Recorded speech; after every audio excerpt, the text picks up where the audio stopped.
Voici mon petit vin coup de cœur, mon petit vin, grand vin coup de cœur du domaine Vieira de Sousa.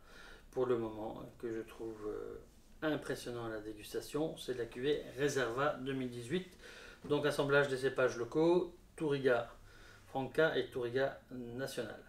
Donc les cépages que je viens de citer, vous savez que ça rentre dans l'élaboration aussi des vins de Porto et que dans le vignoble du Douro, quand on fait des vins secs, c'est l'appellation Douro, et quand on les mute, donc quand on ajoute de l'alcool vinique dedans, ça devient des Porto.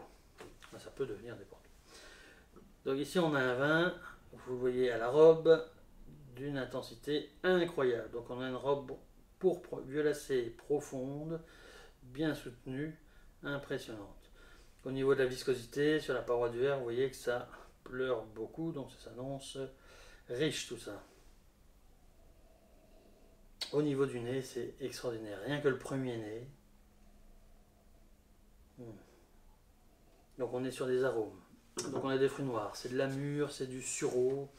Je pourrais ajouter quoi encore comme fruits noirs qui pourrait bien entrer là dans la description. Mûre, sureau, ça peut faire un peu cerise aussi.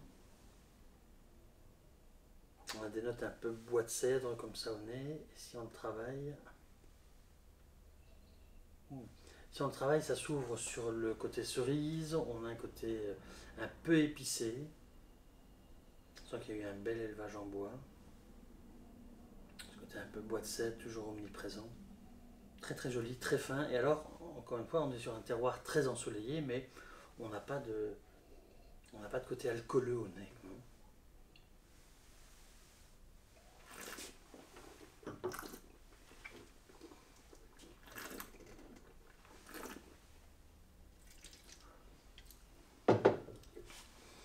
Alors au niveau de la bouche, on a une matière impressionnante. On a un vin qui est d'une richesse, c'est fantastique.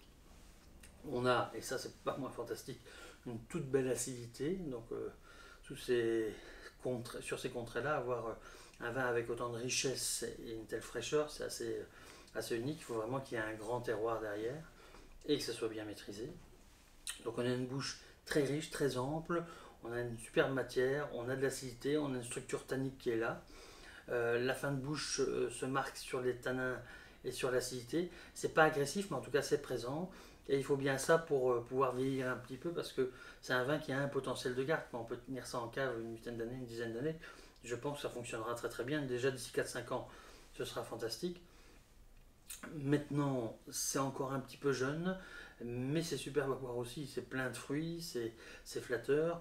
On peut accompagner ce vin de plats comme des gibiers ou des viandes rouges corsées, aller dans cette direction-là, des fromages corsés si on veut aussi. Ça devrait très très bien fonctionner, ou des viandes séchées, ça peut être bien aussi, des viandes rouges séchées.